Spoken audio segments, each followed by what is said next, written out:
যেই ঘরের স্ত্রীরা স্বামীর থেকে উচ্চ আওয়াজে কথা বলে এবং স্বামীর মুখে মুখে তর্ক করে, ওই ঘরের স্ত্রীরা দুনিয়াতেই কয়েকটি বিপদের সম্মুখীন হয়। প্রথম নম্বর বিপদ হলো, ওই স্ত্রীর প্রতি স্বামীর অন্তরে কোনো জায়গা থাকে না। আস্তে আস্তে স্বামীর অন্তর থেকে ওই স্ত্রীর প্রতি ভালোবাসা, মায়া, মোহাব্বত সবকিছু দূর হতে থাকে।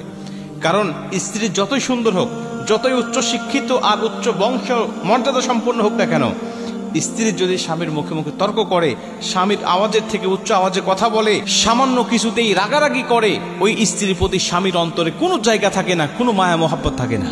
কিন্তু স্ত্রী দেখতে খুব বেশি একটা ভালো নয়, কিন্তু সে ভালো, সে ভদ্র, সে নম্র। স্বামী কিছু বললেই সেটা সে আনুগত্য করে নেয়, মেনে নেয়। ওই স্ত্রীর চেহারা ভালো না হলেও ওই স্ত্রীর জায়গা স্বামীর অন্তরের মধ্যে থাকে সর্বসময়। এজন্য মা বোনদেরকে বলতে চাই, কখনো স্বামীর অবাধ্য হবেন না, স্বামীর মুখে মুখে তর্ক করবেন না এবং উচ্চ আওয়াজে কথা বলবেন না। বললে প্রথম নম্বরে আপনার জন্য স্বামীর অন্তরে কোনো জায়গা থাকবে না। দ্বিতীয় নম্বরে, আপনার ঘরে শান্তি নামক যে একটা নিয়ামত, এই নিয়ামতটা থাকবে না, শান্তি বলতেই থাকবে না। আপনি যত টাকা ইনকাম করেন না কেন, আপনি যত ধনী ফ্যামিলির মেয়ে হন না কেন, বা আপনি যত ধনী স্বামীর স্ত্রী হন না কেন, আপনার ঘরে শান্তি বলতে কিচ্ছু থাকবে না। কারণ শান্তি টাকা পয়সা দিয়ে কিনা যায় না, শান্তি টাকা পয়সা দিয়ে শহরে কিনা যায় না। এই শহরে মানুষের টাকা পয়সার অভাব নাই। মানুষ ইচ্ছা করলে শান্তি যদি টাকা দিয়ে কিনা যায়, তো টাকা দিয়ে মানুষ শান্তি কিনে রাখতো, কিন্তু টাকা দিয়ে শান্তি কিনা যায় না। শান্তি কোথায়? একে অপরের আনুগত্যের মধ্যে, ভালোবাসার মধ্যে, মায়ের মধ্যেই শান্তি রয়েছে। অন্য কোথাও আপনি শান্তি পাবেন না। যেই ঘরে স্ত্রীরা স্বামীর মুখে মুখে তর্ক করে, নবীজি বলছে সবচেয়ে আদর্শবান নারীকে জানো, সবচেয়ে আদর্শবান স্ত্রীকে জানো, যেই স্ত্রীর দিকে তাকাইলেই স্বামী সন্তুষ্ট হয়, স্বামী খুশি হয়ে যায়। যেই স্ত্রীর কথা শুনলে স্বামীর অন্তরটা শান্তিতে পড়ে যায়, শান্তির মধ্যে ডুবে যায়, এই স্ত্রী হলো সবচেয়ে আদর্শবান। রাসূল সাল্লাল্লাহু আলাইহি ওয়াসাল্লাম এর জন্য মেয়েদেরকে সবসময় স্বামীর আনুগত্য করার কথা বলেছেন।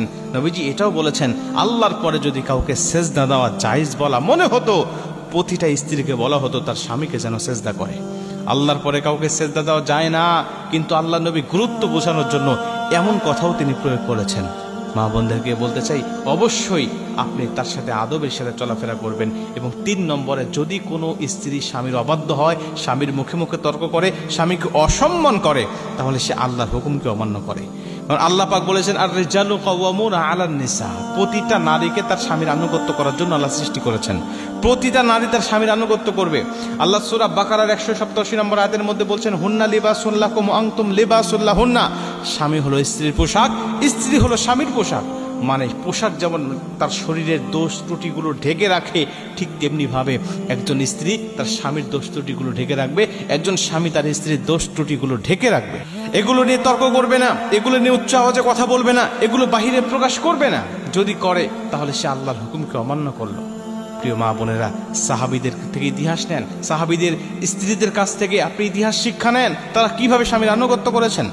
হযরত ফাতিমা রাদিয়াল্লাহু তাআলা আনহা করে 1 দিন 2 দিন 3 দিন পর্যন্ত খাবার নাই, তারপরও স্বামীকে একটা কথা বলেন নাই, স্বামী খাবার কোথায়, না খেয়ে আছি, কতদিন না খেয়ে থাকা যায়, কয় ওয়াক্ত না খেয়ে থাকা যায়, আপনি খাবার দিতে পারেন না, কেন বিয়ে করেছেন, এমন কোনো কথা স্বামীকে বলতেন না। এমনকি স্বামী কষ্ট পায় এমন তিনি বুঝতেও দিতেন না, উপলব্ধি করতে পারতেন না। যেটুকু নিয়ে আসতেন ওইটুকুই তিনি আল্লাহর শুকরিয়া আদায় করে রান্না করে খাইতেন। যতক্ষণ আসেন ততক্ষণ রান্না করে খাইতেন, যখন ফুরে যাইতো তখন আল্লাহ পাকের উপরে তাওয়াক্কুল করে থাকতেন। তারপরেও স্বামীর অবাধ্য হতেন না, স্বামীর মুখে মুখে তর্ক করতেন না, বা স্বামী কষ্ট পায় এমন কোনো আচরণ তিনি করতেন না। কিন্তু স্বামী যদি শরীয়তের গণ্ডের বাহিরে আপনাকে কোনো কথা বলে, তখন কি আপনি তার সাথে তর্ক করবেন? না। অনেক মা বোনদের কাছ থেকে একটা অভিযোগ পাওয়া যায় যে হুজুর আমার স্বামী ভালো নয়, সে তো আমাকে ইসলামের বাহিরে চলতে বলে, বা সে আমাকে বিভিন্ন শরীয়ত বহির্ভূত কাজ করার কথা আমাকে বলে, তখন আমি কি করব? আমি বলি তারপরেও তার সাথে উচ্চ আওয়াজে কথা বলবেন না, তাকে আপনি হিকমতের সাথে বোঝানোর চেষ্টা করবেন। কারণ উচ্চ আওয়াজে কথা বললে তখন আপনি বোঝাতে পারবেন না তাকে, সে তো পুরুষ মানুষ, সে আপনার আনুগত্য মেনে নেওয়ার জন্যই সৃষ্টি হয় নাই। আপনি তাকে হিকমতের সাথে বোঝানোর চেষ্টা করবেন, কোনটা ভালো কোনটা মন্দ এটা আপনি তাকে বোঝানোর চেষ্টা করবেন। বুঝলে বুঝলো, না বুঝলে অন্তত আপনি আল্লাহর কাছ থেকে বেঁচে যাবেন। কিন্তু এটা নিয়েও আপনি ঝগড়া করে আপনি এই সংসারের মধ্যে আপনি অশান্তি তৈরি করতে পারবেন না, বা আপনি তার আনুগত্য থেকে সরে আসতে পারবেন না। যদি একেবারে তাকে ভালো করা সম্ভব না হয়, তাহলে সেক্ষেত্রে পারস্পরিক আলাদা হয়ে যাওয়ার বিধানও কিন্তু ইসলাম আপনার জন্য রেখেছে। কিন্তু অসম্মান করার কথা আল্লাহ বা নবী কোথাও কিন্তু বলেন নাই।